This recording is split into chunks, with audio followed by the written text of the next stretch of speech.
Hi guys, and welcome to another one of my online commentary battles. This time we're back to basics. We've gone back to 31k, and this video was actually submitted by one of my subscribers to my channel. This is Kuipris. So you featured in one of the last games that we played.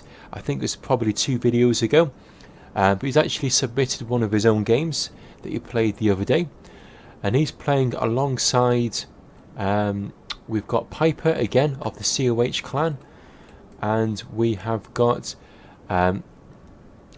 Shamanga. I can never pronounce his name properly, but he's of the Heaven clan. We sometimes call him Mr. S. So it's going to be a 3 versus 3 31k rules.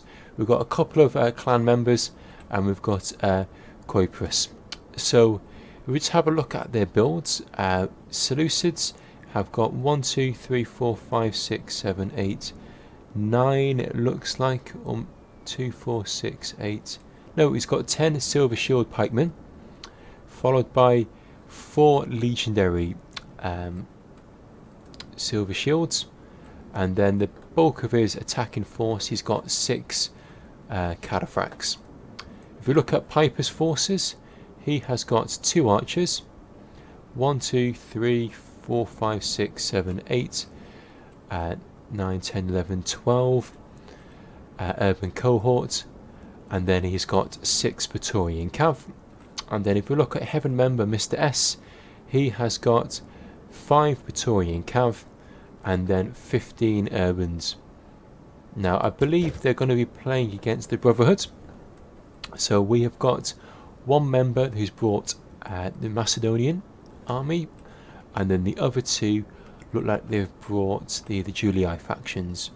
So it's going to be a fairly even match. There's 2 pike factions in each side and 2 Roman factions on each side. So if we just look at the formation, looks like Kuipris has got 1 unit in the front there just as a peeler shield. The main bulk of his attack is going to be these cataphracts. Piper, standard formation, he's got 2 urbans in loose formation there to help against any peeler, and he's got his general. Where's his general? His general's on this side here, which I always say is going to be a bit dodgy if you leave the general there. Probably suggest having the general in the centre. At the end of the day, it's down to personal preference, but it's nice to have the general in the centre so that it's less likelihood of him being sniped by any cav charges, and his morale is going to help bolster the whole army rather than just one side if he's there. And then if we look again at my Heaven clanmate here, Mr. S, again he's done the same. He's put his general on the flank, so he probably suggests putting that in the centre. So let's have a look at the forces here. We've got Talos of the Brotherhood. He has got 3 Cretan archers, followed by 6 companion cav, and therefore 11 royal pikemen. And then we have got Guava, I believe, of the Brotherhood clan, and he has brought 3 archers, followed by 4 cav. Therefore he's going to have 13 Praetorian cav, urban cohort, with general sensibly right in the centre there to help boost the morale for the whole army. And then this looks like Spartan commander. So I imagine Spartan commander again has brought his usual build of 6 Praetorian cav and 14 urban cohort. I imagine also he's probably in the same formation, which I always call the Space Invaders formation, which you'll see in just a second once the armies have got into their formation. There you go. So there's any old school gamers that used to play Space Invaders back in the early 90s, late 80s, there you go. That is the Space Invaders formation. So both teams now getting their armies both together. Once they're both together, imagine they're going to try and advance forward. I imagine the Macedonian Talos here is probably going to get his pikes to face the Seleucids, because one on one these pikemen should be able to take down the Seleucid pikes easily. The only thing that he needs to be wary of is the cataphracts. Also, if we look at these silver pikemen, they've only got quite small shields, so if the opposition have got archers, which they do have, they can use those archers just to actually shoot straight on to these pikemen. Normally when you're shooting pikemen or infantry, it's always best to go around the flank, but if you don't want to isolate the archers, you can actually use them to do a frontal attack on these pikemen, and because of the upgrades on the archers, they should be able to actually do quite a lot of devastation from shooting head on to these pikemen rather than having to go around the flank. And with these Cretan archers, they're going to have the range and the firepower to really shoot through the armour of these silver shield pikemen, because their shields, as you can see, they're quite small. So at this stage it looks like they've now got into formation. They've decided who's going to be attacking who. Looks like Macedon are going to be facing the Seleucids, and it looks like Spartan commander is going to be holding the centre where Piper is, and it looks like Heaven is going to be on the wing here. Now with Heaven, I do like watching this player Mr. S play online, because he's quite aggressive, quite a similar gameplay to what I do. He tends to do quite a lot of flanking attacks, so I'm sure in a moment you'll probably see him pull off a good flank attack, nice and aggressive, and make the game nice and interesting. These Cretan archers not quite into the range yet of these Seleucids, so I'd imagine they might want to edge forward. Looks like they're going to spread their archers right across, so by doing this they're probably going to be quite defensive. By spreading your archers across all three players, it becomes hard to micromanage them because effectively your army is spread out. But by getting them all spread out, it does mean that the moment anyone gets into range, these Cretan archers will be able to attack. So Piper sends forward his two auxiliary archers. They're being fired at by these Cretan archers. Spartan commander is now going to counter that by sending in his guys. Talos is right behind. Guava's now going to move forward, and it looks like Heaven is now pushing forward. As you can see, he's got a slight angle going on there. Guava's retreated his guys to try and prevent any flank attacks.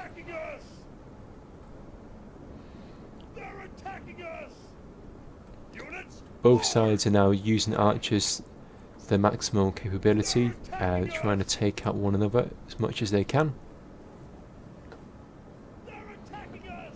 These cav units, as you can see, they're quite far back from the bulk of the infantry, and that's basically to keep them out of range of these Cretan archers. These Cretan archers have got a super long range, just as long as these auxilia.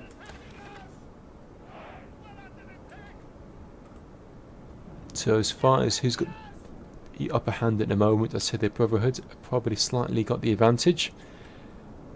If they can push forward and be quite aggressive with these pikes, they should be able to mow straight through these silver shield pikemen.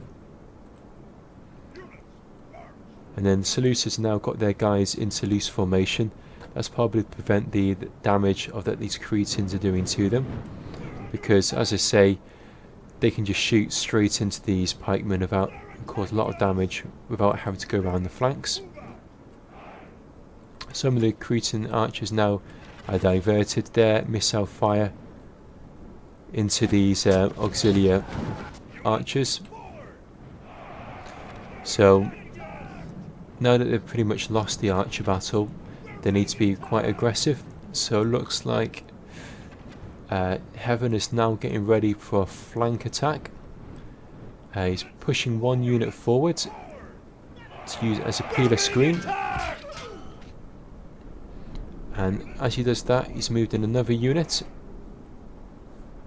And he's peeled off a couple of urbans. And they're probably going to flank around the side here, which is a good sensible thing to do. In my book anyway.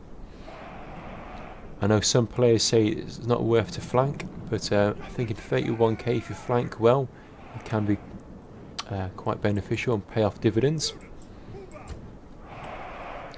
Piper is playing it by textbook at the moment. He's got his guys in loose formation behind and units in peel and Testudo at the front.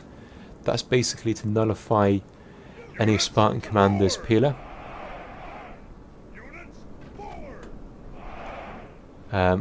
Guava is now responding to Heaven's flank attack, so they're folding back upon themselves, as you can see, which is going to give Heaven the upper hand. So they're going to aggressively push forward.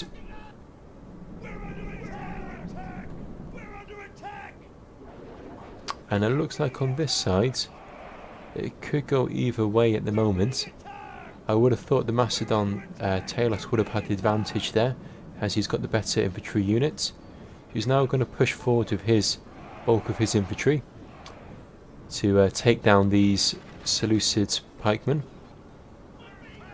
What he might have wanted to do was actually peel off a couple of these pikemen and intermingle them with his clanmates to prevent any cav charges, or to minimise the effect of any cav charges.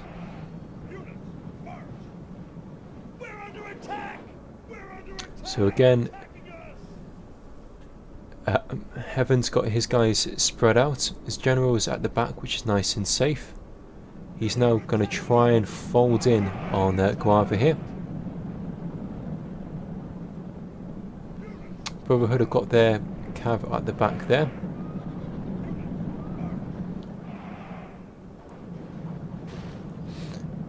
There we go. So these guys are now out of formation. In charge is Guava with his cav. Heaven's now going to respond by folding in. As you can see, they're making almost like a L shape, and it's almost like a big C. So they're coming around here, and have charged in with their cav, which is going to cause a rout on some of the Julii units. And now in comes these tanks of the Seleucids. They're going to charge forward. And now with their charge bonus of 9 plus their mace, they should be able to crush a few of these urbans. In comes Heaven with another little cav charge. That's caused a rout. Spartan Commander's going to retaliate by sending in a cav charge, which caused Heaven's units to rout, but these Seleucids Cataphracts are still holding their firm, so it's pretty close at the moment. In comes Heaven again with another cav charge. Scipio have charged into these Julii units, which caused a few of them to rout. Talos has moved in at one of his units of pikemen to try and help out his clanmates to prevent any cav charges. The gods be praised! The enemy general is dead! His men know their doom approaches! And it looks like Julii have lost their general. In comes Corpus with another charge, and because of the weight of the heavy cav, they're going to be able to crush straight through these urbans here. It's probably going to charge them through so they hit these archer units. By hitting these archer units, it's going to cause a panic behind these urbans and hopefully cause a bit of a chain rout. So you can see a few of those units are now routed.